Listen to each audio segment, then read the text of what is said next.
Hi there, and welcome back to the Chromecast at the Rising Moon. Hey guys, today I have something a little bit different for you. This happens for my Patreon fairly frequently, but I was asked to do a special message today, and I don't know who it's for. I don't know how many people it will be for. The way my guides work is they kind of tell me what to do, and I have clarified, and they wanted me to do it for YouTube versus my Patreon.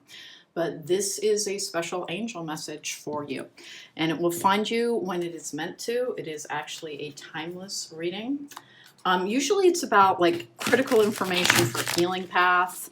It can be for your spiritual path. It can be for your intuition development. I'm not going to know till I start getting the cards on the table.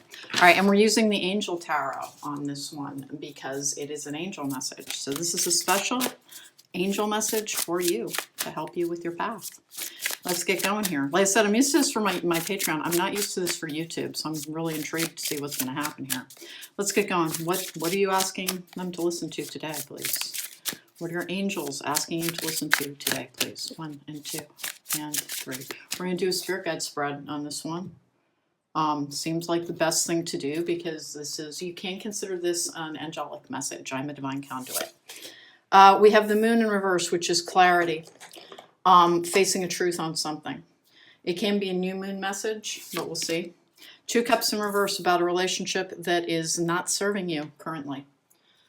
It can be a friendship. It is not necessarily a romantic relationship, but the 2 cups in reverse in this particular situation is facing the truth about a friend or a connection. With the death card in the upright, which is new beginnings and rebirth, it can be a Scorpio. It is a birthday card as well. And then we've got the Lovers in reverse, which is about being careful with choices. You have 3 major arcana surrounding a relationship. And then it's the 3 of Cups in reverse, which is a false friend. It can also be a third-party situation, by the way. I wonder if you have a friend who's jealous of you and you're not facing it. Nobody should ever belittle you. If you have somebody in your life who routinely takes little shots at you, that person has issues. And we're not supposed to accept toxic behavior out of a compassionate space. It's part of learning healthy boundaries. So this is my 3D. Apparently it is a relationship in your life that is not currently serving you. It shows up as a third-party interference card with the third-party card, the 3 of Cups in reverse. We're going for the subconscious issues, which is coming out of a period of soul searching with the Hermit in reverse. I have the 6 of Cups in the upright, which is a relationship from childhood or to childhood. It is a past life relationship as well. Past life does not just mean a different incarnation. It can mean someone from the past. This is my favorite soulmate card because it's a generous card. With the Temperance card in the upright, which is healing, everything coming out in a balanced state, alchemy as well. It comes out with the King of Wands in the upright, which is certain and swift action. And then I've got the 9 of Pentacles in reverse, which is an energy vampire or someone who is jealous. Whenever I get a message like this, because I'm a divine conduit, because I help people on their healing path, you need to practice more awareness of the people around you. You have someone in your life. The 9 of Pentacles in reverse is not a good card. It can indicate an energy vampire. It can actually indicate a sex worker, by the way. But I don't have any reason to believe that's what's happening here. With the 10 of Pentacles in reverse, which is scheduling and anniversaries as well, and the Hierophant in the upright, which is faith, and it is higher learning. It can be a college card. It can be a therapist card. The thing that is first coming through here is that you have somebody that I would consider a false friend, according to my table here. Now, could that be someone that you're romantically involved with? I have nothing to indicate that it is a romantic involvement. But I do have a third-party card, and then I have an energy vampire energy there, which is a transactional relationship is what the 9 of Pentacles in reverse has a tendency to mean. We're checking the Endora fortune cards. We have fire. Reckless actions lead to conflict. And then I have the Caduceus. You receive news from afar. There's also a medical card. Pay very close attention to the next person that you hear from after you receive this message. And like really examine your relationship with them. The hourglass, time is of the essence. So why would your guides be all up in your grill with, hey, urgent message for you, urgent message for you? We see the world as we are, and apparently you have a good and a trusting heart. And when we are like that as people, we have a tendency to superimpose our inner world onto other people, meaning we see others as we are inside, and have a tendency to give people the benefit of the doubt and the benefit of the doubt and the benefit of the doubt. But this person is prone to taking. You will notice that it's a relationship where it's kind of basically never your turn. That relationships are meant to have balance in them. Here we go. Can we please get some more on this? Now I understand why they we're like, please go do this right now. Okay. All right.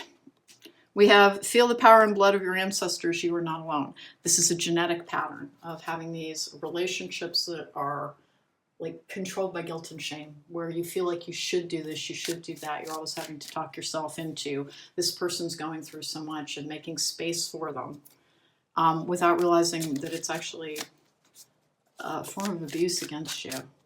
And that to please remember that often people are a little bit more aware of what they're doing than you might believe them to be. We have the courage to be free. Know that not freedom begins where desire ends. It can be difficult to leave behind relationships from the past. It genuinely can. But until we release our unhealthy attachments, it's very difficult for us to find healthy attachments. And that, you know, a lot of people who are drawn to me as a reader had to work with resolving toxic relationships, recovering from abuse, and recovering from codependency. And the thing that we don't often realize is that when it can't get to us through the avenue of romantic relationships, it will often like show up in friendships, in work colleagues, in non-reciprocal relationships in other parts of our lives. So remember, you're talking about a form of spirit attachment when we're talking about an energy vampire, and that it influences people to do certain things. And are there spirit attachments and are there spirit influences? Absolutely. I would suggest to you to go to something like the Sound Healers and do one of their attachment removals. The Sound Energy Alchemist has an excellent video for removing energy vampires as well. I am not going to link to those. In our healing journey, we're asked to put our own energy into finding our solutions, because that also makes the energetic space for you. But I will say it again, the Sound Energy Alchemist is excellent, and so are the Sound Healers. Okay? They're going to have multiple things for cord cutting, for releasing toxic bonds, and for releasing energy vampires. Here's the thing. I swear you know that you're like, I know who you're talking about. I can think of it over and over again. It started out good, but now all it is it's one crisis after another with this person. And even no matter what I have going on in my life, I end up feeling bad, and I don't talk to them about my own stuff because they've got so much going on. And that is a way of somebody draining your energy, and never getting back. We have end of a learning cycle, wishful thinking, joyful times, renewed faith, and then we have loss issues with success and perseverance. So that whole wishful thinking and joyful times, if something started out well, now, is this a form of a narcissist? Listen, people can have narcissistic traits without being narcissists, without having narcissistic personality disorder. But it does seem as if this person is exceptionally self-involved, because that's another card for self-involvement. It can mean that like someone who's indulging in their worst side in a relationship without being a full-blown narcissist. Because people genuinely like it when we're willing to focus on them, particularly if you possess healing energy. I attract a lot of healers. And to please keep in mind that that is your profession and you are meant to be paid for it, because it's so depleting for you. And to please not take on that role with your friendships, because even people who are not narcissists they'll get used to it. And, you know, you're like a battery and you recharge them. And it depletes you and depletes you and depletes you. And you need your energy for your own path, for your own worthy relationships. And it's not saying like shun somebody, but like what I have a feeling that who's ever saying this, it's for, because you get the temperance card and because you get the generosity card, that you have healing energy. And that you've been identified by somebody and they've known you for a long time. And you used to have fun with them, but now you're their problem solver, you're their shoulder, because you're good at it. But I need you to stop and examine what is in this particular relationship for me, because being self-protective is self-love. and you are meant to have reciprocal and balanced relationships. And it will turn more and more toxic, and since there is apparently something influencing this person, that, because it's used to having you as a source, and it looks like you've eradicated all other unhealthy sources, but it can still get to you through friendships. And you have to remember to be very self-protective and to hold your relationships to a standard. It will make more room in your life for the type of relationships that will be fun, because friendships are supposed to be fun. You're not supposed to be somebody's unpaid therapist. You're not. Now, anybody can go through a crisis. People can need extra support at some time, but we are all asked to accept responsibility for our own well-being, and we cannot use another person that we are not compensating for their healing energy. It can only be situational and extreme, circumstances. Like if you have a friend who just lost their home to a hurricane, yes, it's okay to give without any expectation of return, for as long as that person needs it. But the relationship needs to swing back into a better balance, because it's a power and control dynamic. And so many healers go through the stage where they first have a romantic partner that takes all of their energy, that has all of their focus, because we take all of that loving, healing energy that healers have and we want to give it to this one romantic partner. But partners aren't projects, and those always turn toxic, and the person gets worse and worse and worse until we kind of have to withdraw from a situation in order to preserve ourselves. And what then happens is, when you heal that avenue, when you're in a romantic capacity, nobody is ever going to take advantage of me again. When you recognize all the red flags, you have to look for it in other areas. And it can also include clients, by the way. It can include clients who are asking too much of you in your free time, or whenever they're in a session, they have one more question when there's a minute to go, type of thing. And it's not unkind to enforce a protection of your personal energy. So to please keep that in mind. So that's what this special message was about, and I get why they were like, nope, it's for YouTube. Because I do draw healers in. We have confessions. Someone has something to tell you. Can you please tell me anything more? This is the Cosmic Insights deck. Earth sign, Taurus, Virgo, Capricorn. That's a grounded energy. It's not necessarily an earth sign energy with fire sign, right? Fire sign, Aries, Leo, Sagittarius. It's different things for different people. Manifest. Tell the universe exactly what you want. Caution. Find out more information and don't overwork yourself. This is a sexuality card. It does not actually have to do with sexual intimacy. It's someone is still figuring themselves out. I need you to hear me. This is obviously a message for people who are in helping professions. You are meant to be compensated, and it is not greedy, and it is not wrong to hold yourself to no, I have good boundaries around that. Even with friendships, because you possess healing energy, which means that you're kind of a human painkiller when you do. When you're a little bit of a human painkiller, people just delight in being around you.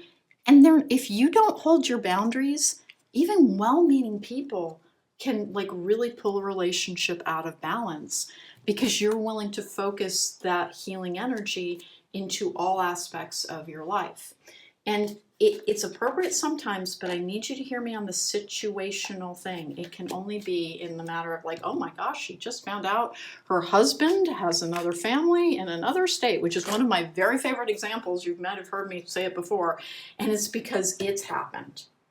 It's happened. It's one of the things that I have seen more than once in what I am doing. But it needs to be that type of thing. You have to make good, strong choices around your energy. It is needed for your purpose in life. And your purpose would never be to give to one person without receiving in return. In everything that we do, even though I really don't make much money off of anything on YouTube. But what I do get as an energy exchange is people often stop and thank me, and they leave nice comments and that kind of thing. And that counts as an energy exchange as well. For whatever you're putting out there, if you do not want to end up drained and depleted, that terrible feeling of exhaustion that can come over every single healer I've ever met at the end of a day, where it's they just feel they're a tire that's deflated, type of thing. And it can take a lot to pump them back up. Go through grounding rituals whenever you work, clearing rituals as well. At the end of every day, even well-meaning clients They just don't realize that they have attachments. Make sure you're doing attachment removals. Make sure you're doing grounding practices. Let's get some angel answers here. This is going to be a super short one. We're finishing it up here. Any closing words on this one? I really did wonder why I was being, because I haven't been asked to do one of these for YouTube, and they did.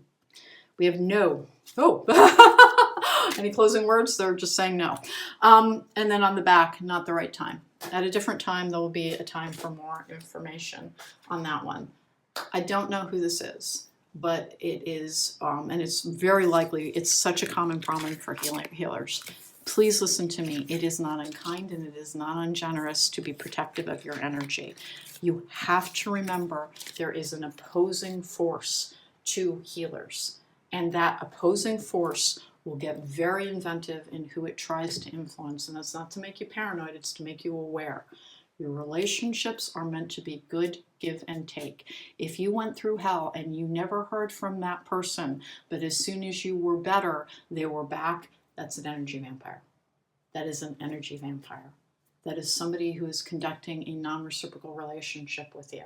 And they may be under the influence of some form of attachment, and it's not necessarily their fault, but it is your responsibility to protect your energy. And I'm not being scolding. This is honest to goodness, please. It'll stop that terrible feeling of being drained. When you have better boundaries because you're not applying it to your personal life is what it looks like. That was your message. It apparently is an urgent one, so I'll put it up as an urgent message for healers, I guess. I'll see what the title, what it feels like I should title it when I get it up. But please listen to that. Hold all of your relationships to a healthy standard. You deserve to live in reciprocal energy. You deserve to live in energy in which you are really valued. Someone who's willing to take and take and take from you is not valuing you. They are using you, okay? And I get why that was an angel message. That was from the Archangel Gabriel. Take care, be well.